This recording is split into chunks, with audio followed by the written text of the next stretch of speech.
Today's topic is stability of a system. Stability of a system में आपको सिर्फ 4 statement याद रखना है and that will be more than sufficient to answer any question. तो वो 4 स्टेटमेंट क्या है? पहला स्टेटमेंट है, if all close loop poles of a system is line on left hand side of s plane then system is said to be stable. Second statement is, if at least one closed loop pole of a system is lying on right hand side of S plane, then system is unstable. Third statement is, if poles are lying on imaginary axis of S plane, then system is said to be marginally stable. Fourth statement is, if repeated poles are lying on imaginary axis of S plane, then system is said to be unstable. चलो कुछ questions देखते हैं for better clarity. ये देखो, आपको एक close loop transfer function दिया गया है और इस क्लोज लूप ट्रांसफ़र फंक्शन के अगर हम लोग पोल्स एंड ज़ीरोज़ को एस प्लेन में प्लॉट करें तो हम लोग को कुछ इस तरह से मिलेगा.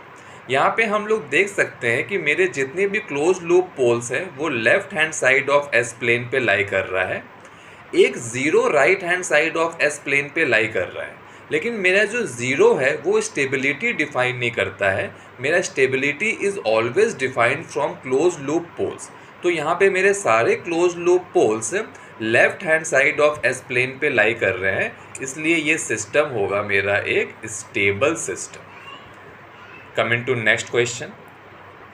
यहाँ पे देखो, ये आपको एक क्लोज लूप ट्रांसफ़र फंक्शन दिया गया है. यहाँ पे हम लोग देख सकते हैं कि दो pole left hand side of s plane पे लाई कर रहा है और एक pole right hand side of s plane पे लाई कर रहा है. और ये जो pole right hand side of s plane पे लाई कर रहा है, इसके वजह से मेरा सिस्टम अनस्टेबल हो जाएगा.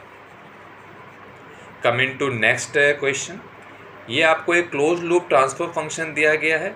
यहाँ से हम लोग को दिख रहा है कि मेरा जो क्लोज लूप पोल्स है वो इमेजिनरी एक्सिस पे लाई कर रहे हैं, इसलिए ये सिस्टम मेरा मार्जिनली स्टेबल होगा. Coming to fourth transfer function. यहाँ पे हम लोग देख सकते हैं कि मेरे जो क्लोज लूप पोल्स हैं वो जे ओमेगा एक्सिस पे लाई कर रहे हैं, प्लस हम लोगों को repeated poles on j omega axis पे मिल रहा है, इसलिए ये सिस्टम मेरा अनस्टेबल होगा. बहुत ईजी है. I hope this is clear to you.